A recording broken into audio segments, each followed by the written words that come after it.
কুষ্টিয়ায় গত কয়েক বছরে একের পর এক সাংবাদিক নির্যাতনের ঘটনা ঘটেছে, এমনকি হত্যার শিকারও হয়েছেন এক সাংবাদিক। এসব ঘটনার পর কয়েকদিন প্রশাসনের তোড়জোড় দেখা গেলেও ঘটনার রেশ না কাটতেই নিশ্চুপ হয়ে যায় তারা। এমনকি কোনো কোনো ঘটনায় অজানা কারণে আসামিদের গ্রেপ্তারও করা হয়নি। সম্প্রতি এশিয়ান টিভির কুষ্টিয়ায় কর্মরত স্টাফ রিপোর্টার হাসিবুর রহমান রিজুর ওপর বর্বর হামলা চালিয়ে 2 হাত ও 2 পা ভেঙে দেয় হাটু শরীপুর ইউনিয়ন যুব দলের সভাপতি আশরাফুল ইসলাম শিপন সহ তার সহযোগীরা। তাকে ডাকে লাঠি ছুড়ে দিয়ে মারপিট করে তাকে ফেলে দেয়। জঘন্য পরিবার, ঠিক আছে, মানে যে কোনো উত্তেজিত যার তার উপরে উত্তেজিত হয়ে চড়াও হয়ে মারতে যায়। ওই তাইজাল, ওই শিপন আর এদের একটা সাজা হয় আমরা চাচ্ছি। প্রকাশ্য দিবালোকে জনসম্মুখে হত্যার উদ্দেশ্যে এই হামলা চালানো হয় বলে জানান ভুক্তভোগী এই সাংবাদিক।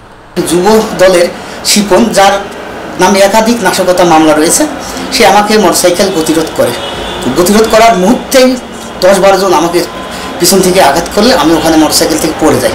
পড়ে যাওয়ার পর তারা হাতুড়ি দিয়ে, বাটান দিয়ে, হকি স্টিক দিয়ে আমার পুরো শরীর, আপনারা দেখতে পাচ্ছেন যে আমার হাতে, আমার পায়ে শরীরের কোনো একটি জায়গা বাকি নেই।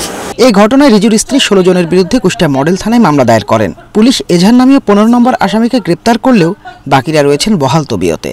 প্রধানমন্ত্রীর কাছে আমি এইটুকু অনুরোধ করতে চাই, যারা এই সন্ত্রাসী কাঁদায় তাকে মৃত্যু নিশ্চিত করার জন্য এভাবে আঘাত করেছে, তাদের সর্বোচ্চ দাবি আমরা অনুরোধ করছি।